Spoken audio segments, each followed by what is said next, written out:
वनमंत्री गणेश नाईक यांनी उपमुख्यमंत्री एकनाथ शिंदे यांच्यावर पुन्हा एकदा अप्रत्यक्षपणे टीका केली आहे। बिल्डरच्या नादी लागून या लोकांनी महाराष्ट्र 10 वर्ष मागे नेलाय।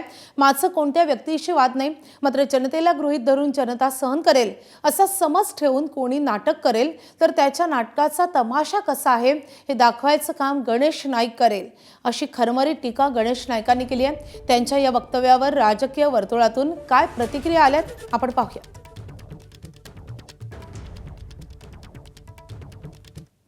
या लोकांनी महाराष्ट्र 10 वर्ष मागे नेला।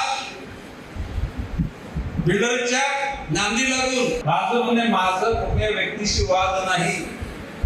जर एखाद्या जनतेला टिकीट फॉर ग्रांटेड जनता सहन करेल अशा प्रकारची समजूत करून कोणी जर नाटक करेल तर त्याच्या नाटकाचा तमाशा कसा आहे हे लोकांना दाखवायचं काम गणेश नाईक करेल। कोणाला वाईट त्याच्या जीवनामध्ये दिवस येऊ अशी इच्छा व्यक्त करणारा नाही, परंतु कोणी जर आम्हाला बुद्धू समजून जर टपली मारणार असेल त्याचा हात धरून त्याची लायकी त्याला दाखवायची ताकद आमच्यामध्ये आहे। गणेश नाईक साहेबांनी आता थांबलं पाहिजे। आपण महायुतीमध्ये सोबत आहोत, आपण एकत्र म्हणून काम करतोय। एकनाथ शिंदे साहेब महाराष्ट्र राज्याचे मुख्यमंत्री म्हणून त्यांनी 2.5 वर्ष काम केलेलं आहे।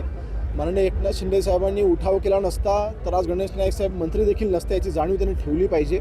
आज माननीय मुख्यमंत्री महोदय देवेंद्र फडणवीस साहेब असतील आणि आमचे एकनाथ शिंदे साहेब असतील, दोघांमध्ये इतकं चांगलं तिथे समन्वय आहे आणि महायुतीमध्ये कुठेही कटुता येऊ नये ह्यासाठीची जबाबदारी खरं तर त्यांच्या वरिष्ठ नेत्यांनी घेतली पाहिजे। म्हणून त्यांनी मला वाटतं हे बोलणं थांबवावं आणि जे काय त्यांच्या मनामधली खतखत असेल त्यांनी त्यांच्या वरिष्ठांकडे मांडावी आणि ती कायमस्वरूपी संपवावी अशी माझी त्यांना विनंती आहे।